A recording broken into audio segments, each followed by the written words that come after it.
കർത്താവിൻ്റെ പരിശുദ്ധമുള്ള നാമത്തിനായി സ്തോത്രം ചെയ്യുന്നു. എല്ലാ തിങ്കളാഴ്ചയും പതിവ് പോലെ നടന്നു വരുന്ന ദാനിയേൽ പ്രവചനത്തെക്കുറിച്ചുള്ള പഠനത്തിൻ്റെ 39ാമത് എപ്പിസോഡിലേക്ക് വരുവാൻ തക്കവണ്ണം ദൈവമായ കർത്താവ് ഒരുക്കിയ വിലയേറിയ അവസരത്തെ ഓർത്ത് സ്തോത്രം ചെയ്യുന്നു. പ്രത്യേകാൽ ആത്മീക ശുശ്രൂഷകളോടുള്ള ബന്ധത്തിൽ, ദൈവവചന പഠനത്തോടുള്ള ബന്ധത്തിൽ കഴിഞ്ഞ ദിവസങ്ങളിൽ അനുഗ്രഹീതമായ ശുശ്രൂഷകൾ, പ്രത്യേകിച്ച് വചനങ്ങൾ ഈ പുസ്തകത്തിൽ നിന്ന് നമുക്ക് പഠിക്കുവാൻ ദൈവം കൃപ ചെയ്തു. അതിൻ്റെ ഒടുവിലത്തെ അധ്യായത്തിൻ്റെ ഒടുവിലത്തെ ഭാഗങ്ങളിലേക്കാണ് നാം ഇപ്പോൾ വന്നിരിക്കുന്നത്. വിശിഷ്യ ഏറ്റവും ഒടുവിലത്തെ വാക്യഭാഗം ഞാനൊന്ന് വായിച്ചു കേൾപ്പിക്കാം. നീയോ അവസാനം വരുവോളം പോയിക്കൊള്ളുക,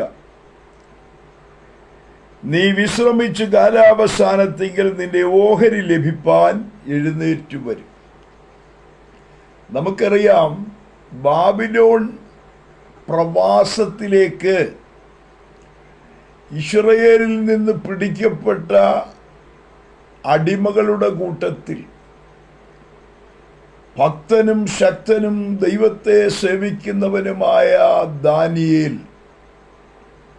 തന്നോടുകൂടെ ശദ്രക്ക്, മേശക്ക്, അബേദ്നെഗോ തുടങ്ങിയ ബാലകന്മാർ, അവരൊരുമിച്ച് ദൈവസന്നിധിയിൽ നിലനിന്ന അവരുടെ ജീവിതത്തിൻ്റെ ചരിത്രം ഈ പുസ്തകത്തിൽ നമുക്ക് പഠിപ്പാനായിട്ട് കഴിയുന്നുണ്ട്.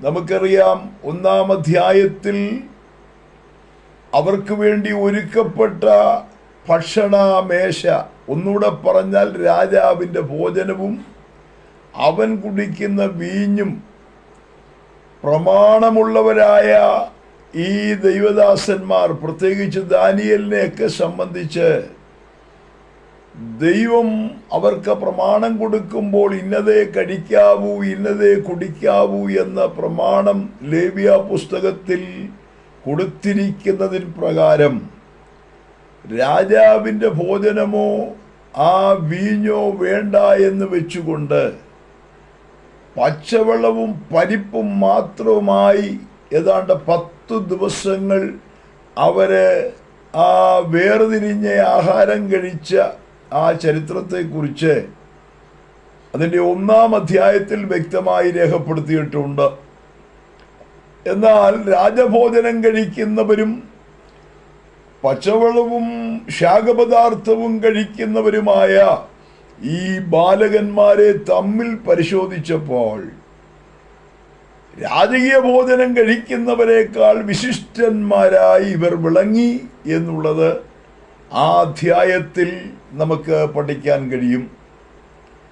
അപ്പോൾ വിശുദ്ധി അഥവാ ദൈവവചനത്തിൻ്റെ വേർപാട്, ദൈവം പാലിക്കാൻ തന്നിരിക്കുന്ന പ്രമാണങ്ങൾ ആയതിനു വേണ്ടി ആ ബാബിലോൺ എന്ന് പറയുന്ന വലിയ രാജ്യത്ത് നിലനിന്ന ഭക്തനായ ദാനിയേലിനെ സംബന്ധിച്ചിടത്തോളം നമുക്കറിയാം, നേരിട്ട പരീക്ഷയുടെ പിൻപിൽ പിടിച്ചു നിന്ന് തൻ്റെ ദൈവത്തെ വെളിപ്പെടുത്തുവാൻ ദൈവം കൃപ ചെയ്തു.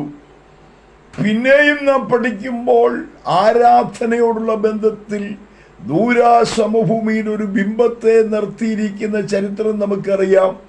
ആ നിലകളിൽ അവർക്ക് നേരിട്ട പരീക്ഷ വളരെ ശക്തമായിരുന്നു. തീച്ചൂളയ്ക്കകത്ത് വീഴേണ്ടി വന്നു. എങ്കിലും ആ വലിയ പരീക്ഷണത്തിൻ്റെയും പരീക്ഷയുടെയും നടുവിൽ വിശ്വാസത്തിന് വേണ്ടി അവർ പിടിച്ചു നിന്നു. ആയതിൻ്റെ ഫലം രാജാവും കണ്ടു. ജീവിക്കുന്ന ഒരു ദൈവമാണ് ദാനിയേലിൻ്റെ ദൈവമെന്ന് സാക്ഷ്യം പറയുകയുണ്ടായി.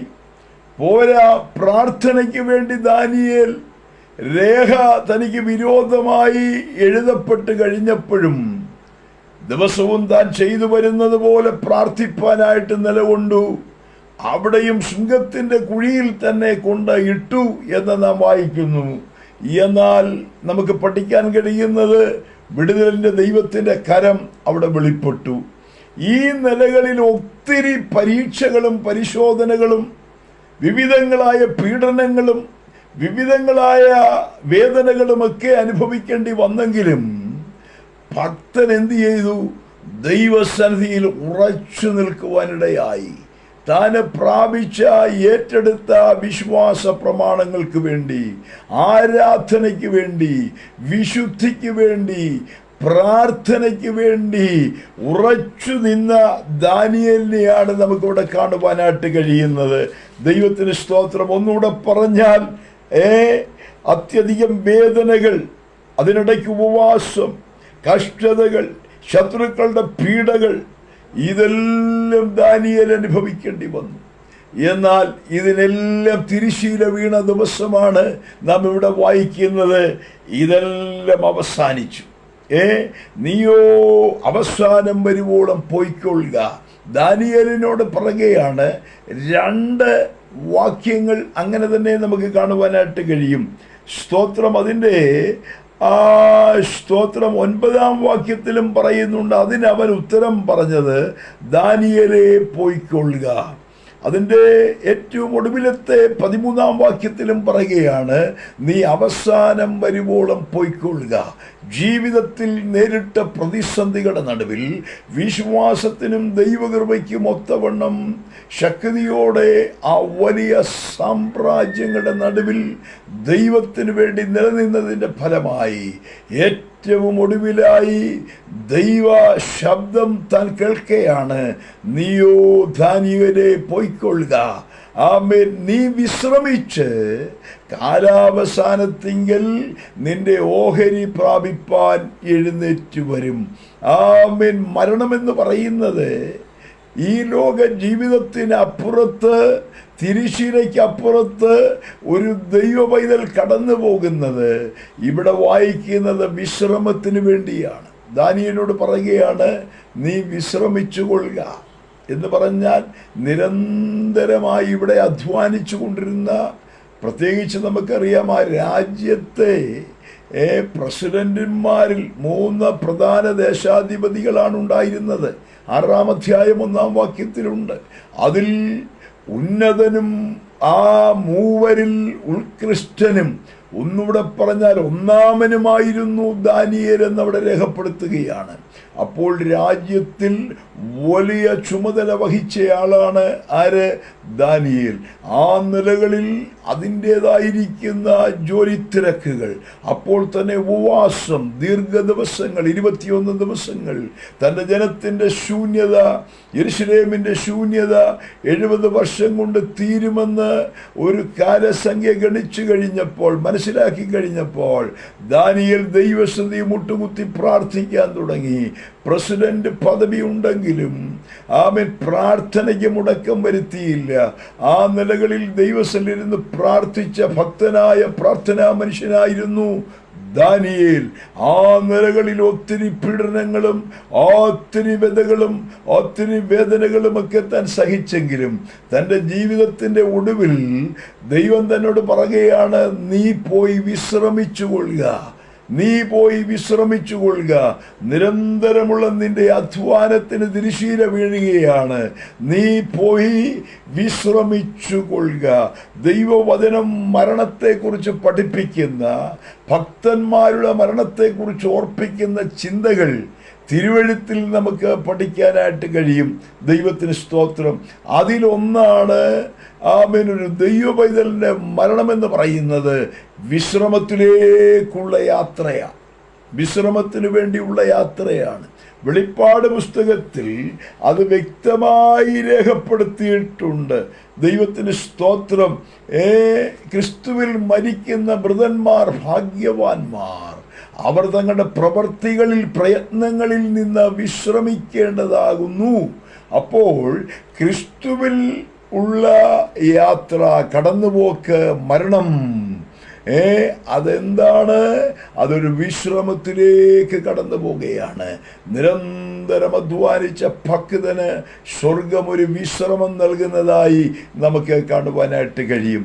1-2 ചിന്തകൾ അതിനോടുള്ള ബന്ധത്തിൽ ഇന്ന് ഈ ക്ലാസ്സിൽ ഓർപ്പിക്കുവാനാണ് ഞാൻ താല്പര്യപ്പെടുന്നത്. മരണം എന്താണ്? ഫിലിപ്പിയ ലേഖനത്തിൽ പൗലോസ് വ്യക്തമായി രേഖപ്പെടുത്തിയിരിക്കുന്നത് മരണത്തെക്കുറിച്ച്. ഫിലിപ്പിയ ലേഖനം അതിൻ്റെ 1-ാം അധ്യായം 23-ാം വാക്യത്തിൽ നമുക്ക് പഠിക്കുവാനായിട്ട് കഴിയും. വിട്ടു പിരിഞ്ഞ് ക്രിസ്തുവിനോടുകൂടെ ഇരിക്കുന്നതാണ് മരണം.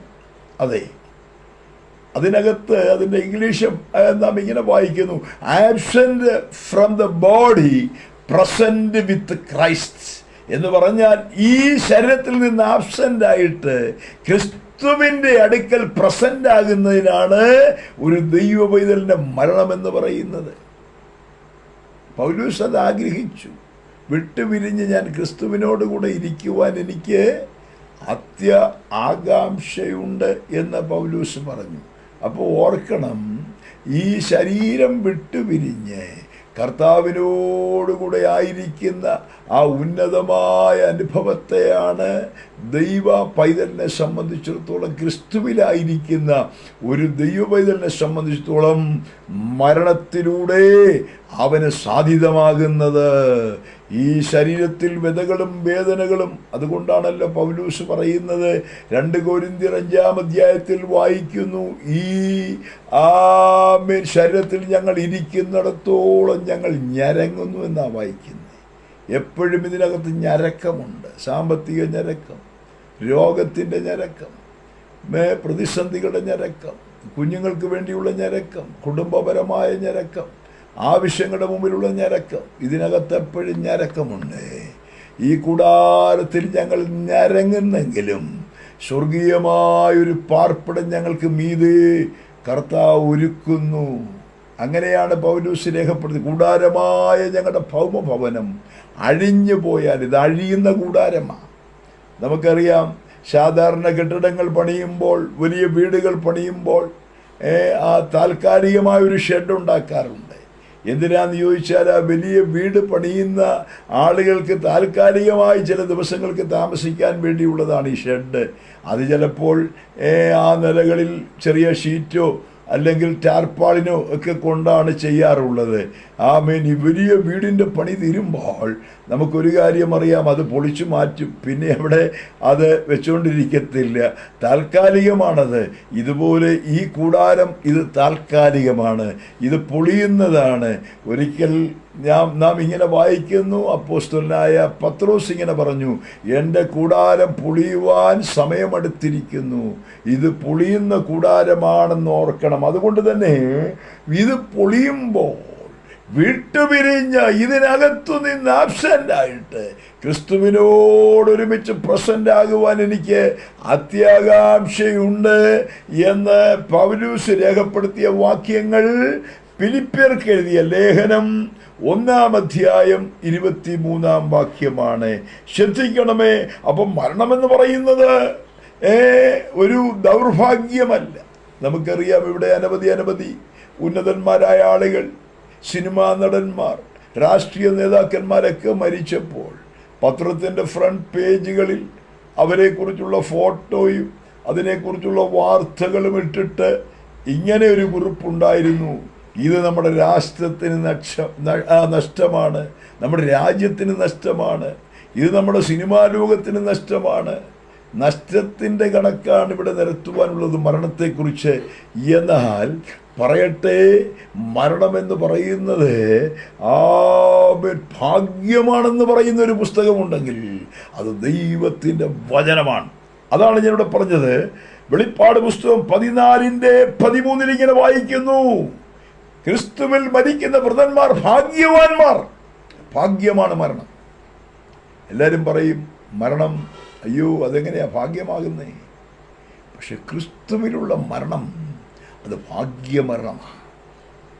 ഈ ദാനിയേലിനെ സംബന്ധിച്ചോളം ക്രിസ്തുവിലാണ്, അഥവാ ദൈവത്തിലാണ് താൻ അടിയുറച്ച് വിശ്വസിക്കുകയും ആരാധിക്കുകയും സേവിക്കുകയും ദൈവസന്നിധി നിലനിൽക്കുകയും ചെയ്തത്. അതുകൊണ്ട് തന്നെ പൊയ്ക്കൊള്ളുക എന്ന് പറയുമ്പോൾ അദ്ദേഹത്തിൻ്റെ മരണത്തെ സംബന്ധിച്ചിടത്തോളം ആ മരണം ഒരു ഭാഗ്യമരണമാണ്. ഭാഗ്യമാണ്. സ്തോത്രം. ലോകം പറയും നിർഭാഗ്യമാണ്. പക്ഷേ ഒരു ദൈവപൈതലിന് പറയാനുള്ളത് മരണം ഭാഗ്യമാണ്. വെളിപ്പാട് പുസ്തകത്തിൽ നാം അങ്ങനെ വായിക്കുന്നല്ലോ. ഓ സ്തോത്രം! മരണം ഭാഗ്യമാണെന്ന് മാത്രമല്ല, തങ്ങളുടെ പ്രവൃത്തികൾ അവരെ പിന്തുടർന്നു കൊണ്ടിരിക്കുന്നു. മരണത്തിൽ നമ്മെ പിന്തുടരുന്നത് എന്താ? സ്തോത്രം. നാം ചെയ്യുന്ന നല്ലതും തീയതുമായ പ്രവൃത്തികളാണ് നമ്മെ പിന്തുടരുന്നത് കേട്ടോ. സ്തോത്രം. നിധിസാരം പറയുന്ന അങ്ങനെ, അർത്ഥം ഗൃഹേ നിവർത്തന്തേ ശ്മശാനേ പുത്രബാന്ധവ സുഹൃതം ദുഷ്കൃതം ജൈവ ഗച്ഛന്തമനുഗച്ഛതി എന്ന് പറഞ്ഞാൽ, ധനം ഭവനത്തിലും മാതാപിതാക്കളും സ്നേഹിതരും ഓമനിച്ച് വളർത്തുന്ന കുഞ്ഞുങ്ങളും സ്നേഹിക്കുന്ന ഭാര്യയുമൊക്കെ ശവക്കുഴി വരെ മാത്രമേ വരികയുള്ളൂ. എന്നാൽ മരണത്തിനപ്പുറത്ത് നിന്നെ പിന്തുടരുന്നത് നീ ചെയ്ത നല്ലതും തീയതുമായ പ്രവൃത്തികളാണ് കേട്ടോ. ഓർക്കണം, മരണമെന്ന് പറയുമ്പോൾ സംഭവിക്കുന്ന 3 കാര്യങ്ങളാണ് ദൈവവചനം പഠിപ്പിക്കുന്നത്. ഈ ശരീരം മണ്ണിലേക്ക് പോകും കേട്ടോ. ഇത് മണ്ണിൽ നിന്നുണ്ടാക്കിയത് കൊണ്ട് ഇത് മണ്ണിലേക്ക് പോകും. ആത്മാവ് ദൈവത്തിങ്കിലേക്ക് പോകുന്നു. ഓർമ്മകൾ നമ്മിലേക്ക് വരുന്നു. ഇന്നും ഒരടക്ക ശുശ്രൂഷയുടെ അടുക്കൽ ഞാൻ ചെന്നിട്ടാണ് കടന്നു പോകുവാനിടയായത്. ഞാൻ പറഞ്ഞത്, ഓർമ്മകൾ, ആ വ്യക്തിയെക്കുറിച്ചുള്ള നല്ല നല്ല ഓർമ്മകൾ നമ്മുടെ അകത്തെപ്പോഴും എന്തു ചെയ്യുന്നു? കൂടുകുത്തുന്നു. പക്ഷേ ശരീരം മണ്ണിലേക്ക് പോകുന്നു. മണ്ണിൽ നിന്നെടുത്തത് കൊണ്ട് ആത്മാവ് ദൈവത്തിൻ്റെതാകയാൽ ദൈവത്തിങ്കിലേക്ക് പോകുന്നു എന്ന ദൈവവചനം നമ്മെ പഠിപ്പിക്കുന്നു. അതുകൊണ്ട് എന്നെ ശ്രദ്ധിക്കുന്ന പ്രിയപ്പെട്ടവരെ, മരണത്തിൻ്റെ പിൻപിൽ തിരിച്ചറിയണം, നമ്മുടെ പ്രവൃത്തികൾ നമ്മെ പിന്തുടരും. അതെ, ഒരുവൻ ശരീരത്തിലിരിക്കുമ്പോൾ ചെയ്യുന്ന നല്ലതാകലും തീയതാകലും അതിന് തക്കവണ്ണം പ്രാപിക്കേണ്ടതിന് നാം എല്ലാവരും ദൈവത്തിൻ്റെ ന്യായാസനത്തിൻ്റെ മുൻപിൽ നിന്നേ മതിയാകും. ഈ ലോകത്തിലൊരു കോടതി ഉണ്ടെങ്കിൽ ഒരു കാര്യം പറയാം, മനുഷ്യ, നീ ചെയ്യുന്നതിനെ മുഴുവൻ വിസ്തരിക്കുന്നൊരു ദൈവിക കോടതിയുണ്ട്. ഇവിടെ എല്ലാം തെളിയുന്നില്ല, ഇവിടെ എല്ലാത്തിനും ഉത്തരവില്ല, ഇവിടെ എല്ലാത്തിനും ശിക്ഷയില്ല. ഈ കഴിഞ്ഞ ദിവസം നമുക്കറിയാം, ആ വണ്ടിപ്പെരിയാറിൽ നടന്ന സംഭവം. പയ്യനെ വെറുതെ വിട്ടു എന്നുള്ളത് കൊണ്ട് തന്നെ എല്ലാവർക്കും രൂക്ഷമായ പ്രയാസം ആ വിഷയത്തിലുണ്ടായി. കാരണം ബലാത്സംഗം ചെയ്ത് കൊന്ന ഒരു വിഷയം. തെളിവില്ലായിരിക്കാം, ആ നിലകളിലൊക്കെ അതിനെക്കുറിച്ച് വ്യാഖ്യാനിക്കുന്നുണ്ട് പലതും. എന്നാൽ പിന്നെയും അതിനെക്കുറിച്ച് ഒന്നുകൂടെ കാര്യങ്ങൾ നീങ്ങിക്കൊണ്ടിരിക്കുന്നു എന്നുള്ളത് നമുക്കറിയാം. ഞാൻ പറഞ്ഞത്, ചെയ്ത തെറ്റുകൾക്ക് തക്കവണ്ണം ഇവിടെ ശിക്ഷ എന്ത് ചെയ്യുന്നില്ല, പലപ്പോഴും കിട്ടുന്നില്ല. ചിലതൊന്നും പലരും അറിയുന്നില്ല. കൊലപാതകം ചെയ്ത്, അക്രമം ചെയ്ത് കുഴിച്ചു മൂടിയവനെ ഇന്നും കണ്ടെത്താൻ കഴിയാത്ത എത്രയോ വിഷയങ്ങളുണ്ട്, ദുരൂഹമായ എത്രയോ സംഭവങ്ങളുണ്ട്. പക്ഷേ ഇതെല്ലാം ദൈവത്തിൻ്റെ ന്യായവിസ്താരത്തിൻ്റെ മുമ്പിൽ ഒരു ദിവസം വന്നേ മതിയാകൂ. ഇതിനെയെല്ലാം അർത്ഥാൽ എണ്ണി എണ്ണി ന്യായം വിധിക്കുന്ന ഒരു ദിവസമുണ്ടെന്ന് വിശുദ്ധ ബൈബിൾ വളരെ വ്യക്തമായി പഠിപ്പിക്കുന്നുണ്ട്. അന്ന് ആ കോടതിയുടെ മുമ്പിൽ കൈക്കൂലിയില്ല. അവിടുത്തെ വക്കീലന്മാരെ കൊണ്ട് തിരിച്ചും മറിച്ചും ബാധിക്കാനൊക്കത്തില്ല. അവിടെ ഒരു പണിയും നടക്കത്തില്ല. നീതി തെളിയപ്പെടും. നീ ചെയ്ത കുറ്റം നിന്റെ മുമ്പിൽ ഒരു ടെലിവിഷനിൽ കാണിക്കുന്നത് പോലെ നീ കണ്ടിട്ട് പറയും, അയ്യോ ഞാൻ തെറ്റുകാരനാണേ എന്ന് പറഞ്ഞ് ദൈവം വിധിക്കുകയല്ല, അവരവരെ വിധിക്കുക. കാരണം ചെയ്ത തെറ്റുകളെ ആ സ്ഥലത്ത് നിന്ന് എടുത്തുകൊണ്ട് വന്ന് ചിത്രം കാണിക്കുന്ന പോലെ നിന്നെ കാണിക്കുക. അങ്ങനെ കാണിക്കുമ്പോൾ ഓർക്കണം, മനുഷ്യന് വിട്ടുമാറാൻ പറ്റുമല്ലോ. ഞാനങ്ങനെ ചെയ്തില്ലെന്ന് നോക്കി കാണുകല്ലേ, നോക്കുന്നവരെല്ലാം കാണുകല്ലേ. എന്താ കാണുന്നത്? ചെയ്ത വലിയ തെറ്റ്, കൊലപാതകം, അക്രമം, പാപം, അതിനെ പച്ചയ്ക്ക് പച്ച നിന്റെ മുമ്പിൽ പ്രദർശിപ്പിക്കുമ്പോൾ നിനക്ക് മാറാൻ കഴിയത്തില്ല. അതുകൊണ്ട് ഓർത്തോണം, ദൈവികമായ നന്മയുടെ അനുഭവം പ്രാപിച്ച് നല്ലത് ചെയ്യാൻ കഴിയണം. നന്മ ചെയ്യുന്നവനുണ്ടോ എന്ന് ചോദിച്ചാൽ ബൈബിൾ പറയുന്നു ഇല്ല. കാരണം തിന്മയിലേക്ക് മനുഷ്യൻ കുപ്പുകുത്തിപ്പോയി. എന്നാൽ മനുഷ്യനിൽ നന്മ വസിക്കേണ്ടതിന് ദൈവ വിഷയമായ ക്രിസ്തുവിലൂടെ മനുഷ്യവർഗത്തിന് നൽകുന്ന ദൈവിക അനുഭവമാണ് നന്മയിലേക്ക് നമ്മെ കൊണ്ടുവരുന്നത്. സമൂലമായി ഈ ജഡത്തിൻ്റെയും പാപത്തിൻ്റെയും ആ ശാപത്തിൻ്റെയും ശക്തികളെയൊക്കെ തുടച്ചു നീക്കിയിട്ട് ദൈവോന്മുഖമായൊരു സ്വഭാവത്തിലേക്ക് മനുഷ്യനെ ഇറക്കി അവൻ്റെ ജീവിതം അർത്ഥപൂർണമാക്കി തീർത്ത് ഉന്നതമായ നിലവാരത്തിൽ അവനെ ഉയർത്തുവാൻ കഴിയുന്ന ശ്രേയസുറ്റ ഉന്നതമായൊരു മാർഗമാണ് ക്രിസ്തുവിലൂടെ മാനവജാതിക്ക് ദൈവം തന്നിരിക്കുന്നത്. അതുകൊണ്ട് തന്നെ അതകത്തലങ്ങളിൽ വെളിപ്പെടുമ്പോൾ തന്നെ ജീവിതത്തിൽ കുറ്റബോധവും രൂപാന്തരവും തകർച്ചയും ഒക്കെ ഉണ്ടായിട്ട് പറഞ്ഞ് അവൻ്റെ ജീവിതം നേരായ പാന്താവിലേക്ക് വരികയാണ്. ചെയ്ത പ്രവൃത്തികൾ, ദോഷങ്ങൾ, അകൃത്യങ്ങളൊക്കെ ദൈവസന്ധി കാവട് വീണേറ്റ് പറഞ്ഞ് പാപങ്ങളുടെ മുമ്പിൽ അനുദപിച്ച് ഒരു പുതുമനുഷ്യനായി മാറുന്നതാണ് ദൈവവചനത്തിൻ്റെ ജീവിതത്തിൽ നൽകിത്തരുന്ന വിടുതലെന്ന് പറയുന്നത്. ഈ പുതു സംവത്സരത്തിൻ്റെ ചില ദിവസങ്ങൾ പിന്നിടുമ്പോൾ വിശുദ്ധ ബൈബിൾ പറയുന്നു, ഒരുവൻ ക്രിസ്തുവിലായാൽ അവൻ പുതിയ സൃഷ്ടിയാണ്. പഴയതെല്ലാം കഴിഞ്ഞുപോയി, പഴയതിനെ എല്ലാം മാറ്റി ഒരു പുതുക്കപ്പെട്ട ഒരു പുതിയ അനുഭവത്തിലേക്ക് നമ്മെ നയിക്കുവാൻ കഴിയുന്ന ദൈവവചനത്തിൻ്റെ മാറ്റമില്ലാത്ത സത്യങ്ങളിലൂടെ നന്മ പ്രാപിച്ച് തിന്മയിൽ നിന്ന് നന്മ ചെയ്ത് ദൈവോന്മുഖമായ അനുഭവത്തിലൂടെ മുൻപോട്ട് പോകുവാൻ ദൈവത്തിൻ്റെ പരിശുദ്ധാത്മാവ് നമ്മെ ശക്തമായി നമ്മോട് ഇടപെടുന്ന ഒരനുഭവമാണ്. അതുകൊണ്ട് നമ്മുടെ പ്രവൃത്തികൾ നമ്മെ പിന്തുടരും എന്നുള്ളത് ദൈവവചനം നമ്മെ പഠിപ്പിക്കുന്ന കാര്യമാണ്. ഓർക്കണം, മരണമെന്ന് പറയുന്നത്, ഒരു ഭക്തൻ്റെ മരണമെന്ന് പറയുന്നത് അത് പ്രത്യാശ നിറഞ്ഞതാണ്. അതെ, ലോകത്തിലെ ജീവിതം 60, 70, 80 വർഷങ്ങൾ കൊണ്ട് അവസാനിക്കുന്നതാണ്. അതിനപ്പുറത്ത് ഇവിടെ നമുക്കൊരു ജീവിതമില്ല. 100 അത്രയും ആയുസ് വേദപുസ്തകം പറയുന്നു. 70 ആയാൽ 80. അതിൽ കൂടെ മുന്നോട്ട് കുറച്ചുകൂടെ പോയാൽ അത് കഷ്ടവും പ്രയാസവും ഒക്കെയാണ്. അത് വേഗം തീരും. അങ്ങനെയൊക്കെ ദൈവവചനം നമ്മെ പഠിപ്പിക്കുന്നുണ്ട്. ആയുസിൻ്റെ ദിവസങ്ങളെന്ന് പറയുന്നത് അതിവേഗം ഓടിക്കൊണ്ടിരിക്കുക. അത് സമയത്തിനകത്തൊതുങ്ങുന്നത്. എന്നാൽ നിത്യത എന്ന് പറയുന്നത് സമയത്തിനകത്തൊതുങ്ങുന്നതല്ല. നിത്യത എന്ന് പറയുന്നത് ദൈവത്തിൻ്റെ ആയുസ്സാണ്. ദൈവം ആരായിരിക്കുന്നുവോ ആ ദൈവത്തിൻ്റെ ആയുസ്സാണ് നിത്യത. മനുഷ്യനെ സംബന്ധിച്ചിടത്തോളം ഈ ഒരു സമയത്തിന് വേണ്ടി ജീവിക്കാനല്ല ദൈവം മനുഷ്യനെ സൃഷ്ടിച്ചത്. പക്ഷേ പാപം മുഖാന്തരം മനുഷ്യന് സംഭവിച്ച അപജയമാണ് അവൻ്റെ ജീവിതത്തിൽ അവൻ്റെ ആ നിത്യജീവൻ്റെ അനുഭവത്തിൽ നിന്ന് അവനെ സമയത്തിനകത്തൊതുക്കി ഇഹലോക ജീവിതത്തിൽ അവന് നൽകപ്പെടുന്ന ആയുസ്സെന്ന് പറയുന്നത് ചുരുങ്ങി ഇപ്പോൾ നമുക്കറിയാം വളരെ ചുരുങ്ങിക്കൊണ്ടിരിക്കുന്ന ഒരു കാലയളവിലാണ് നാം ജീവിക്കുന്നത്. എന്നാൽ ഒരു കാര്യം ഓർക്കണം, ഇവിടെ പ്രത്യാശിക്കാൻ വക എന്താണുള്ളതെന്ന് ചോദിച്ചാൽ ചില നേട്ടങ്ങളും ചില ഉയർച്ചകളും ചില നന്മകളും പണവും സൗകര്യവും ഡിഗ്രിയുമൊക്കെ മനുഷ്യരിവിടെ സമ്പാദിക്കുന്നു. അത് വേണ്ടെന്ന് പറയുന്നില്ല. ഇവിടെ ലഭ്യമാകുന്ന അവസരങ്ങൾ അധ്വാനിക്കുക, നേരായ വഴിയിൽ ജീവിച്ച് നന്മകൾ മനുഷ്യൻ പ്രാപിക്കണം. പക്ഷേ അത് നിലനിൽക്കുന്നതല്ല. അതാണ് മനസ്സിലാക്കേണ്ടത്. ഇവിടുത്തെ എന്തിലൊക്കെ പ്രത്യാശ വെച്ചാലും അതിന് ഉറപ്പില്ല. അതാ അതിൻ്റെ സത്യം. പണം ഇഷ്ടം പോലെ കിട്ടി, സത്യമാണ്. പക്ഷേ ഒരു ദിവസം ചിറക് വെച്ചത് പറന്നു പോകും കേട്ടോ. എത്ര വലിയ പണക്കാരനും എത്ര ഉന്നതനും സ്തോത്രം അവസാനം ആരായി മാറുകയാണ്?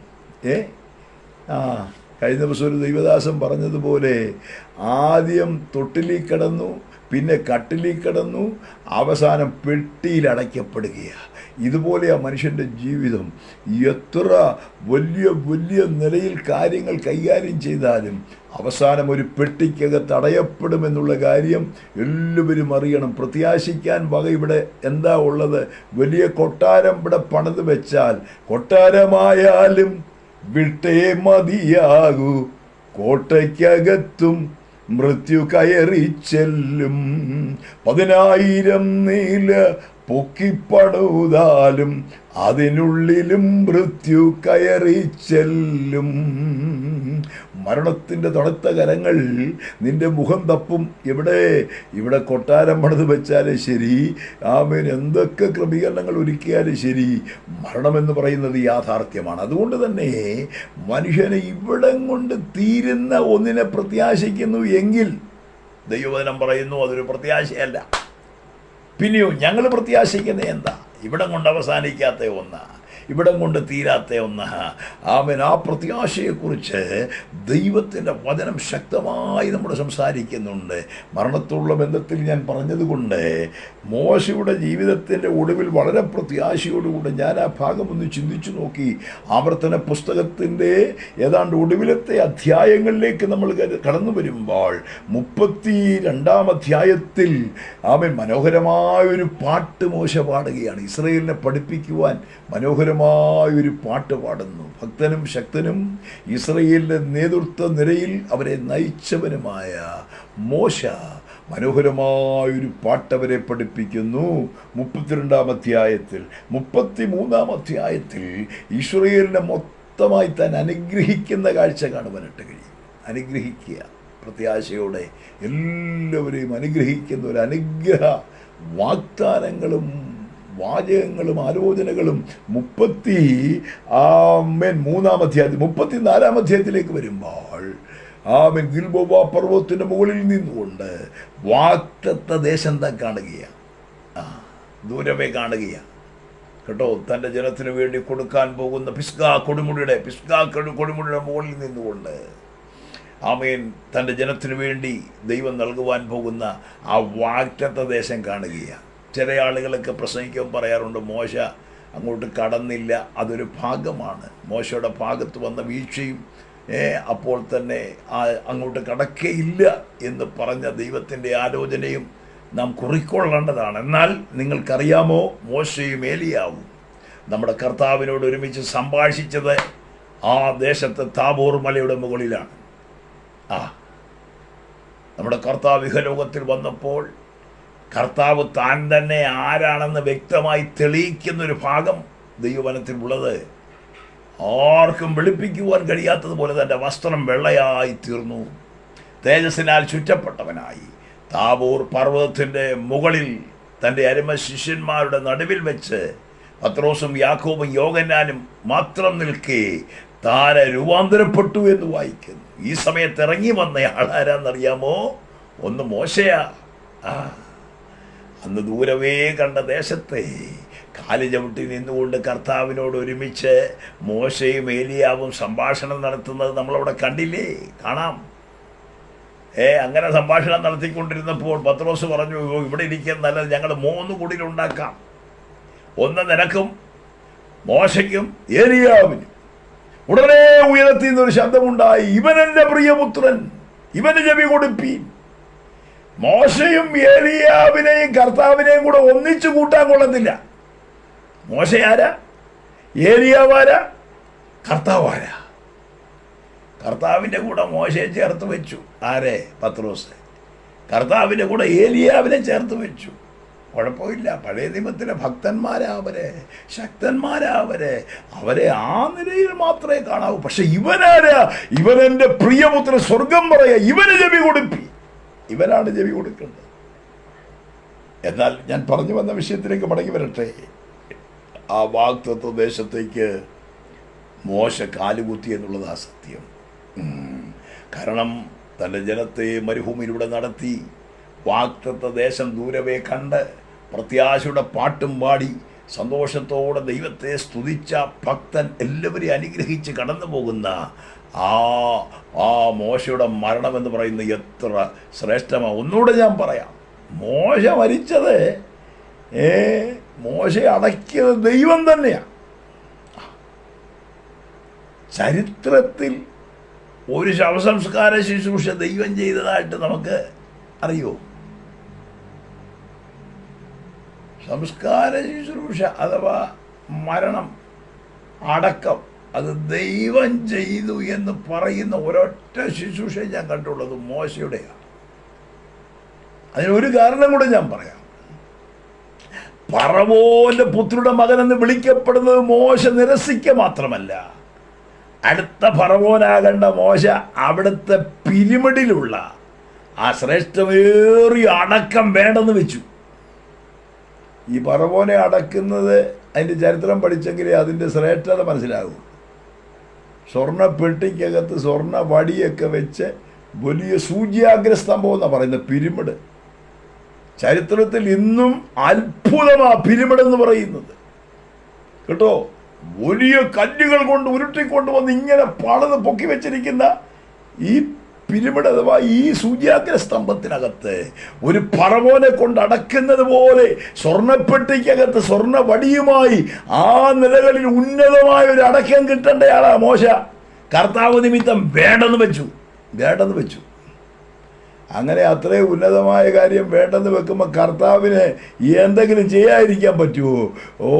ഫറവോന്റെ പുത്രയുടെ മകനെന്ന് വിളിക്കപ്പെടുന്ന നിരസിച്ച് ഫറവോന്യ അടക്കം ഫറവോന്റെ അനുഭവം സ്തോത്രം പിരമിഡ് വേണ്ടെന്ന് വെച്ച മോശയെ ദൈവം തന്നെ അടക്കി. അത്ര ഉന്നതമായ പവിത്രമായ, ഒന്നുകൂടെ പറഞ്ഞ പ്രത്യാശ നിറഞ്ഞതായ മോശയുടെ ആ അന്ത്യഭാഗത്തെക്കുറിച്ച് ഞാൻ വളരെ ധ്യാനിച്ചു. വിസ്തരിക്കാൻ എൻ്റെ മുമ്പിൽ സമയമില്ലാത്തത് കൊണ്ട് ഞാൻ വിസ്തരിക്കുന്നില്ല. ഞാൻ പറഞ്ഞു വന്നത് ഒരു ദൈവപൈതലിൻ്റെ ജീവിതത്തിൻ്റെ ഒടുവ് പ്രത്യാശ നിറഞ്ഞതാണ്. സ്തോത്രം. D.L. മോഡിയുടെ ചരിത്രം ഞാൻ വായിച്ചിട്ടുണ്ട്. അദ്ദേഹത്തിൻ്റെ ജീവിതത്തിൽ രക്ഷിക്കപ്പെടാതിരുന്ന കാലത്ത് അദ്ദേഹം എഴുതിയിരിക്കുന്ന ഇങ്ങനെയാണ്. അദ്ദേഹത്തിൻ്റെ അടുത്ത് തന്നെ കുന്നിൻ്റെ പൊക്കത്തൊരു പള്ളിയുണ്ട്. ആ പള്ളിയിൽ ഇങ്ങനെ മരണം നടക്കുമ്പോൾ എത്ര വയസ്സായ ആളാണോ മരിച്ചത് ആ ആളിൻ്റെ വയസ്സിനൊത്തവണ്ണം മണിയടിക്കും. അപ്പോൾ ആളുകൾ ശ്രദ്ധിക്കും, ഇത്ര വയസ്സായ ആൾ 30 വയസ്സായ ആളാണ് മരിച്ചെങ്കിൽ 30 അടി അടിക്കും മണി.